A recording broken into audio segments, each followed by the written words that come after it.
બનાસકાંઠાના જે હાલ બેહાલ થયા છે, બનાસકાંઠાના પૂરગ્રસ્ત વિસ્તારોની મુખ્યમંત્રી ભૂપેન્દ્ર પટેલે મુલાકાત લીધી છે। મુખ્યમંત્રી ભૂપેન્દ્ર પટેલ સાથે મંત્રી બળવંતસિંહ રાજપૂત સહિત ધારાસભ્ય વિસ્તારની મુલાકાત કરી છે। મુખ્યમંત્રીએ સમગ્ર પરિસ્થિતિનો તાગ પણ મેળવ્યો છે। પૂરથી સર્જાયેલા વિનાશની સમીક્ષા પણ કરી છે। સોઈગામમાં અસરગ્રસ્તો સાથે મુખ્યમંત્રીએ મુલાકાત પણ કરી હતી। સોઈગામ જે હજુ પણ અનેક એવા ગામડાઓ જે છે કે જ્યાં પાણી ઓસર્યા નથી, અનેક લાખો લોકોને અસર પહોંચી છે। આવી સ્થિતિની વચ્ચે મુખ્યમંત્રી આજે અસરગ્રસ્તોને મળ્યા છે। આપ જોઈ રહ્યા છો તમામ જે સ્થાનિક જે ધારાસભ્યો છે એ પણ ઉપસ્થિત છે। મંત્રી બળવંતસિંહ પણ ત્યાં ઉપસ્થિત છે અને જે સ્થાનિક જે ધારાસભ્યો છે એ પણ ત્યાં ઉપસ્થિત છે અને તમામ જે અસરગ્રસ્ત લોકો છે એમની વાત સાંભળી રહ્યા છે મુખ્યમંત્રી।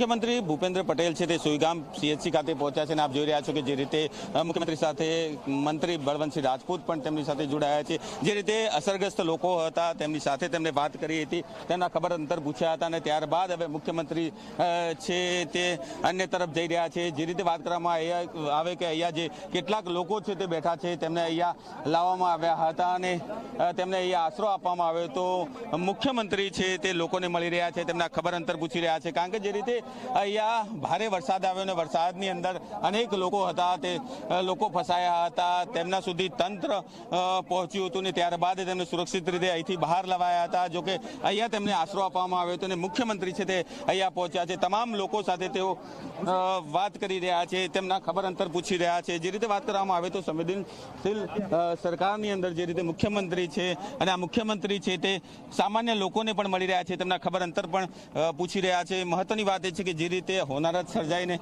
અનેક જે લોકો છે તે લોકો ભોગ બન્યા હતા, તેમને લઈને જે રીતે તંત્ર પહોંચ્યું હતું, એનડીઆરએફની ટીમ પહોંચી હતી, તેમને સુરક્ષિત સ્થળે બહાર કઢાયા હતા અને ત્યારબાદ મુખ્યમંત્રી હવે સુઈગામ ખાતે પહોંચ્યા છે ને આ તમામ લોકો છે તે લોકો સાથે સંવાદ કરી રહ્યા છે, તેમની સમસ્યા છે તે સમસ્યા સાંભળી રહ્યા છે, તેમની સમસ્યા દૂર કરવાની વાત કરી રહ્યા છે। મહત્વની વાત એ છે કે જે રીતે મુખ્યમંત્રી સામાન્ય નાગરિકની જેમ અહીંયા તમામ જે લોકો છે તે લોકોને મળી રહ્યા છે, ધ્યાનપૂર્વક તેમની વાત છે તે સાંભળી રહ્યા છે, તેમના જે પ્રશ્નો છે તે પ્રશ્નો મુખ્યમંત્રી શાંતિથી સાંભળી રહ્યા છે અને તેને નિકાલ કરવા માટે અધિકારીઓને ક્યાંક ને ક્યાંક સૂચન પણ કરી રહ્યા છે। સામાન્ય લોકો પોતાના મુખ્યમંત્રી હોય તેવી રીતે આ તમામ લોકો જોડે વાત કરી રહ્યા છે।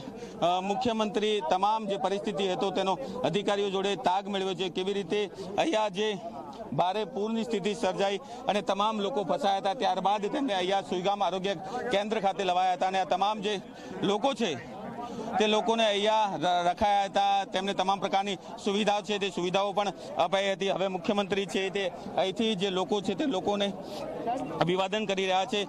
મહત્વની વાત એ છે કે ન એક બે પરંતુ અનેક જે અસંખ્ય લોકો છે તે મુખ્યમંત્રીને અહીંયા મળવા આવ્યા છે, તેમની વેદના છે તે વેદના સમજાવી રહ્યા છે। જે રીતે મુખ્યમંત્રી અહીંયા સામાન્ય નાગરિકની જેમ તમામ લોકો વચ્ચે આવ્યા છે, ત્યારે જે લોકો હતા તે પીડિત હતા, જેઓ અસરગ્રસ્ત હતા તે તમામ લોકો છે તે મુખ્યમંત્રીને મળી રહ્યા છે અને મુખ્યમંત્રીને પોતાની તકલીફ છે તે જણાવી રહ્યા છે ને મુખ્યમંત્રી તેમને તમામ લોકોને પૂરી મદદ કરવાનું આશ્વાસન છે તે આપી રહ્યા છે। અલ્કેશ રાવ, જી મીડિયા, સુઈગામ, બનાસકાંઠા।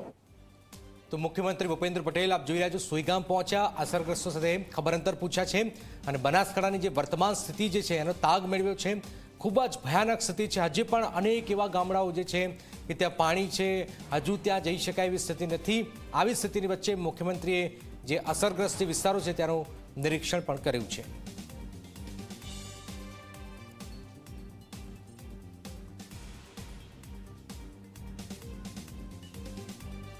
રાજ્યના મુખ્યમંત્રી સુઈગામ પહોંચ્યા છે અને સુઈગામ આરોગ્ય કેન્દ્ર ખાતે રાજ્યના મુખ્યમંત્રી જે અસરગ્રસ્ત લોકોને અહીંયા રાખવામાં આવે છે તેમની મુલાકાત કરી, તેમની પીડા જાણી, તેમની વેદના જાણી અને સાથે જે આરોગ્ય કેન્દ્રમાં જે ગ્રામજનો અહીંયા હાજર રહ્યા તેમને પણ રાજ્યના મુખ્યમંત્રી જે છે તે એક બાદ એક અહીંયા મળ્યા છે, તેમના પણ પ્રશ્નો જાણ્યા છે। કારણ કે જે પ્રમાણે સુઈગામની પરિસ્થિતિ રહી, જે પ્રમાણે 7 તારીખ રવિવારે 17 ઇંચ વરસાદ સુઈગામ વિસ્તારમાં પડ્યો પૂરની સ્થિતિ અહીંયા સર્જાઈ અને ગામો બેટમાં ફેરવાયા.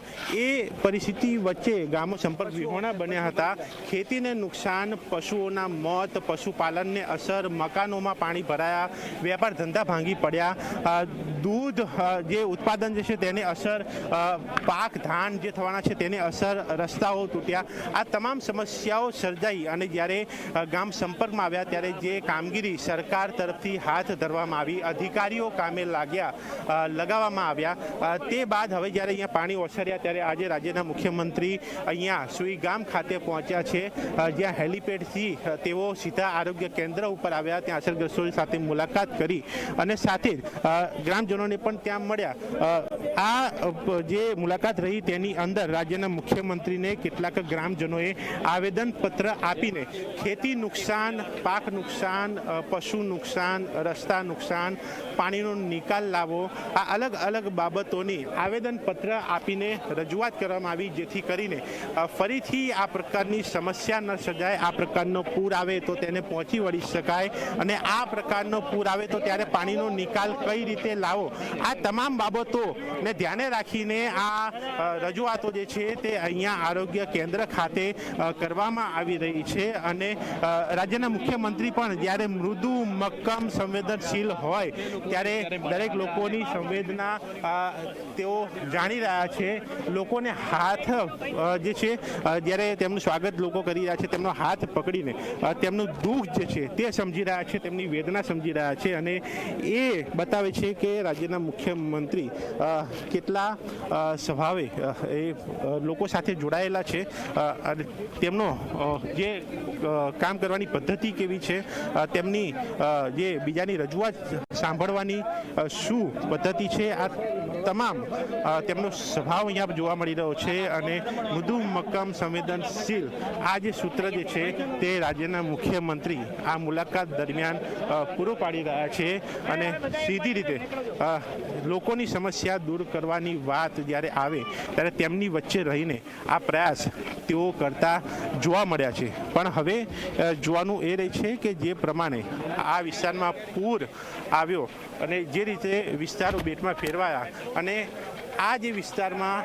કેટલાક વર્ષો પહેલાં ચેક ડેમ અને સાથે જ જે તળાવો ઊભા કરવાની જે રજૂઆતો હતી, જેથી કરીને પૂરના પાણીનો નિકાલ કરી શકાય, તે બાબતે શું કરવામાં આવે છે અને આ જે પાણી ભરાય છે તેના નિકાલ બાબતે ખેતી નુકસાન, પશુ નુકસાન, તે બાબતે કેવા સર્વે, કે બાબતે કેવી સહાય, કેસ્ટોલની રજૂઆત જે કોંગ્રેસને રહી હતી, આ તમામ બાબતોએ શું થાય છે તે જોવાનો વિષય છે. પરંતુ આજે રાજ્યના મુખ્યમંત્રીની આ મુલાકાત જે છે તે વિશેષ અહીંયા ગણવામાં આવી રહી છે અને માટે હવે લાગી રહ્યું છે કે કેટલાક સૂચનો પણ અપાઈ શકે છે.